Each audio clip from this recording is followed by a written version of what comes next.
O filme que eu já tinha que ter falado há muito tempo aqui no canal, que não é só o meu filme preferido do Harrison Ford, mas como o seu próprio filme preferido. Harrison Ford diz que da sua filmografia é o filme que ele mais gosta, tá em cima de Blade Runner, em cima de Star Wars, e eu concordo com isso, é um dos melhores, e se não o melhor. Que, por ironia, foi o único filme da sua carreira que não teve retorno financeiro. Olha que ironia.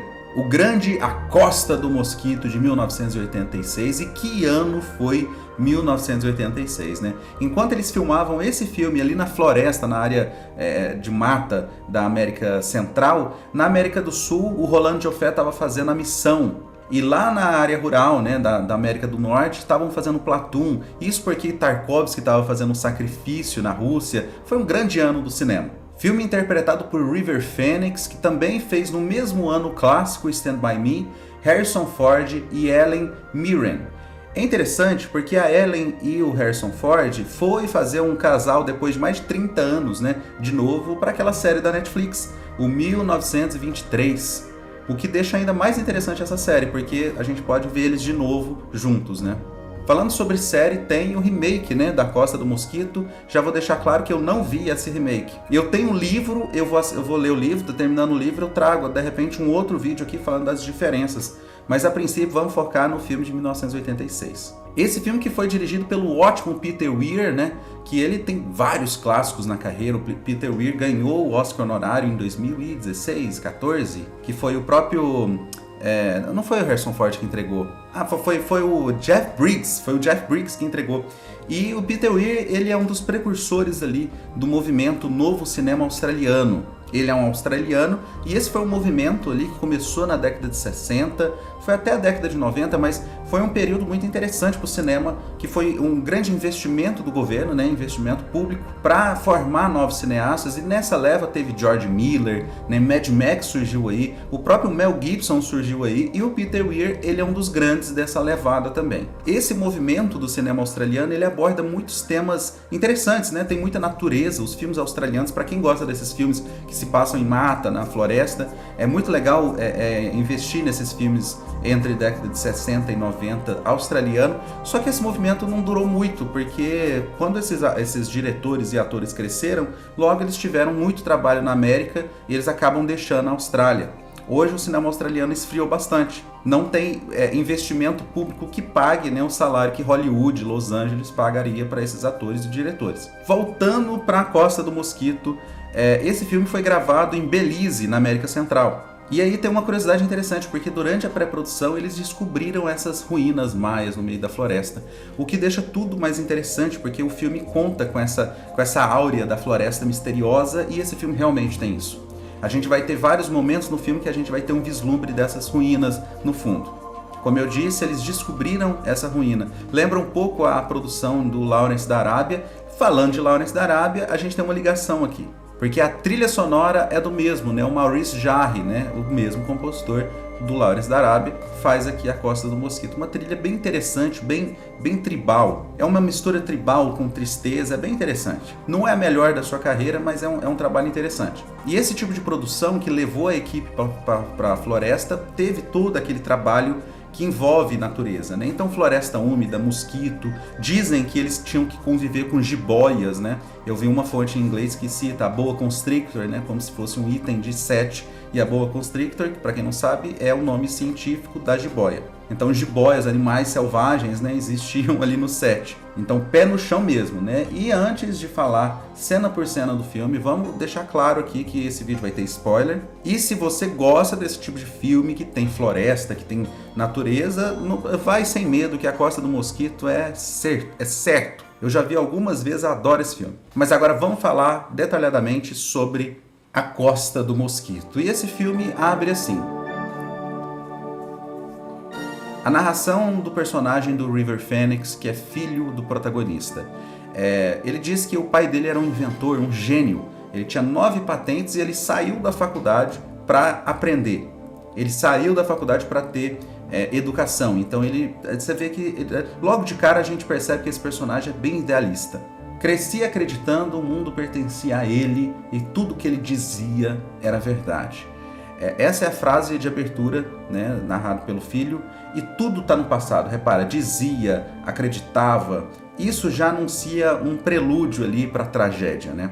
Porque o que a gente tem é um desmoronamento de uma crença de um filho para o pai. Então é uma jornada trágica, né? Dá para sentir isso aí.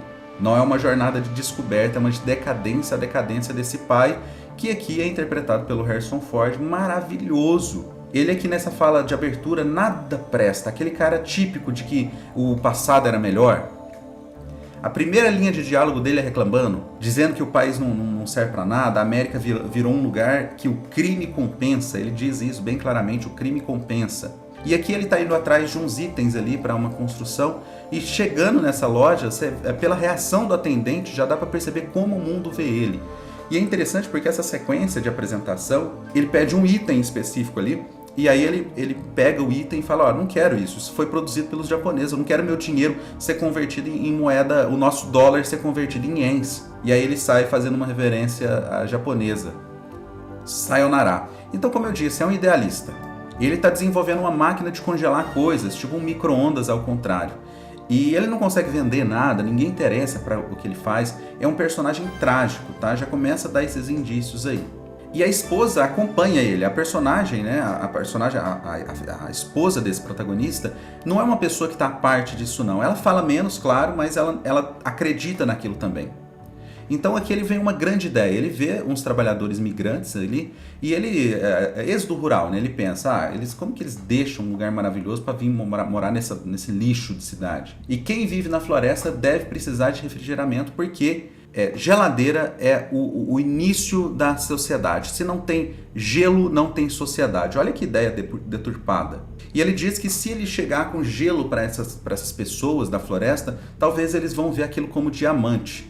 Então, pera, você está tentando enganar essas pessoas? Como é que é? Tanto que em seguida ele faz uma coisa bem estranha, tá? Ele simplesmente invade a casa de um trabalhador para mostrar como eles vivem. É um comportamento meio estranho, né? Ele fica apontando para os pratos, dizendo, olha o lixo que eles comem, né? Eles deixaram a selva para morar aqui. E eu fico pensando, só porque eles são imigrantes, eles necessariamente viviam na selva? Ele consome a cabeça dos filhos que algo terrível vai acontecer e essas pessoas, todo mundo está mudando para a cidade.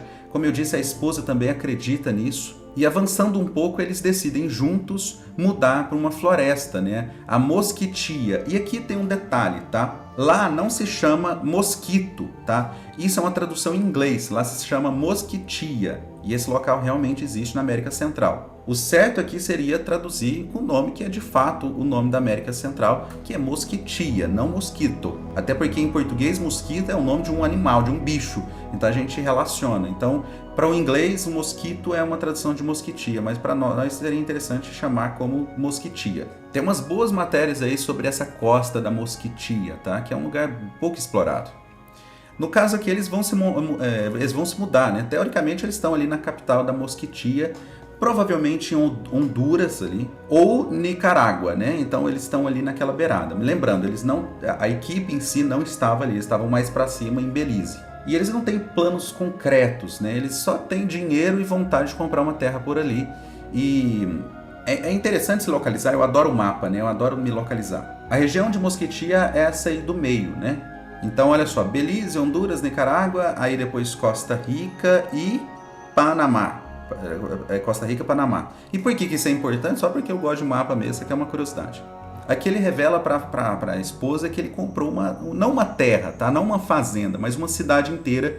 E como? Porque um alemão que estava muito bêbado ali numa festa na cidade, antes de desmaiar, ele conseguiu tirar uma assinatura. Então olha só, ele aproveitou de uma situação, ele fica reclamando sobre a moral das pessoas, mas ele não é um cara muito moral também, né? Aqui, por exemplo, tá? Ele quer conduzir essa lancha do local ali, o Jerome. E o Jerome diz que é contra as regras, contra a lei. E ele pergunta, que lei? E só por olhar ali você vê a indignação. Porque ele já parte de um pressuposto, só porque ele está num lugar que para ele é exótico, não existe lei. Então talvez ele não estava atrás de mais controle, de mais civilidade. Ele estava atrás de falta de lei. E aqui eles estão avançando na floresta dentro, que no caso aí, novamente, isso não se trata da entrada para Mosquitia, em Honduras. Isso aí se trata de uma entrada do rio Monkey River lá em Belize. E aí é interessante porque no filme, repara que tem não tem essas cidades aí em volta, né? E aí olha o que eu fiz, eu fui atrás das fotos históricas de satélite e cheguei na conclusão que realmente era ali, porque na década de 80 ainda não tinha essas construções. Esse trabalho todo que eu fiz para chegar nessa conclusão, uma pesquisa, novamente só curiosidade, não faz o menor sentido pro filme. Isso aí só vale um like e um se inscrever, pelo amor de Deus, que deu trabalho isso aí. O Harrison aqui, novamente, é um papel caloroso, ele é um homem animado, feroz, agitado. Quando ele chega na tal cidade, ele corre na frente para ter o primeiro vislumbre do local que ele vai ser prefeito, rei. E o que ele encontra é nada. É uma fazenda abandonada. Agora repara o olhar dele, porque ele percebe que aquilo ali é decepcionante, mas ele não transparece isso para a família. A sua expressão diz tudo, mas ele não mostra decepção para a família. Ele diz que aqui é perfeito, começar do zero. Aqui a gente tem o primeiro conflito entre ele e a esposa, mas ela abraça junto e vai junto. Nessa sequência inteira a gente vê ele construindo, é uma cena fantástica. Porque aqui, olha só, tem uma noite, depois tem os trabalhadores, aí pessoas chegam, a fotografia brilha aqui, porque ela escolhe esses enquadramentos fechados e agitados que passa muito esse foco, parece que ele não está vendo o seu contorno ali, né? Então é uma fotografia muito fechada nele. É genial isso aqui. E essa tomada aqui é muito boa, dá pra sentir essa agitação dele. É cortes rápidos, ele avança no tempo com essa construção aí. E eu vou te falar, tá? É fácil se empolgar nessa cena pra gente querer fazer isso também, de mudar e construir uma cidade, construir uma nossa casa. É maravilhoso isso aí. Esse é o meio do filme, né?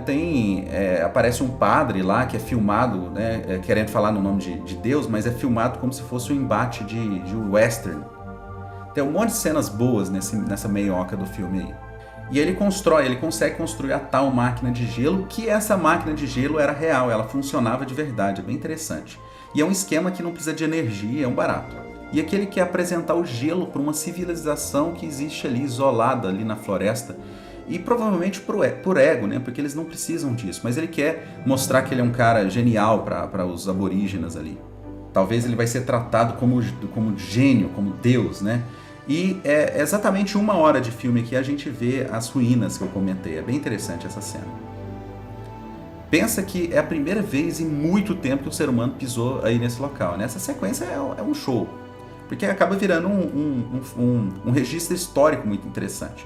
Essa cena também serve para começar a decadência moral do protagonista, porque ele trata os filhos dele como peão. Os meninos estão cansados e ele fica brigando e obrigando eles a chegar no lugar para mostrar o gelo, que quando ele chega não tem nada, o gelo derreteu, ele faz papel de besta. E aqui também determina essa decadência, porque quando ele volta para o lugar, né, para sua cidade, que ele abandonou ali durante um tempo, ele descobre que foi sequestrado por uns bandidos, né? Esses ladrões aí estão querendo não sabe o que, e a saída de Ellie é genial, porque ele é uma agonia ver essa cena, porque ele começa a destruir a cidade, dizendo que tem um ataque de cupim, né? Ele quer descorajar o pessoal a sequestrar a cidade, então ele começa a querer queimar tudo. E essa sequência de destruir essa construção, além de ser muito simbólico, né? É aquela coisa de você construir uma coisa para você ter que destruir para, enfim. E é muito interessante porque ele vai elevar o nível de destruição até ele perder completamente o controle e tudo literalmente explodir para o ar. E esse é o início do terceiro ato do filme, com esse olhar perturbado. É um olhar perturbado aqui. Depois desse momento ele vira outro, porque a cidade acaba. Agora ele está em ruína de fato e ele nem pode mais ficar no lugar porque ele poluiu a água do rio com os negócios químicos lá que tinha no negócio de fazer gelo. Então ele está devastado. A sua expressão muda completamente aqui. E aqui o antagonismo dele realmente vem à tona quando eles estão naufragados, praticamente perdidos, quase desesperados para sobreviver porque não tem água, não tem comida, e eles encontram a saída, eles encontram a praia novamente. Depois de um bom tempo ali perdido na floresta. E quando eles encontram a praia, eles ficam todos felizes. Falam, nossa, a gente achou a nossa casa, a gente vai poder voltar finalmente e tal. E pelo seu olhar você vê que ele não é o plano dele. não, pera, vocês estão querendo voltar para a América? Não disse em voltar para a América, que é perfeito, vamos recomeçar aqui na praia. E agora ninguém apoia ele, ele não tem o apoio de ninguém, principalmente dos seus filhos. Então agora é um momento realmente de decadência, que é o terceiro ato do filme. Ele se transforma aqui numa espécie de Aguirre, numa espécie de Fitzcarraldo. E a diferença dele com o Fitzcarraldo é que o Fitzcarraldo não levou as crianças junto, né?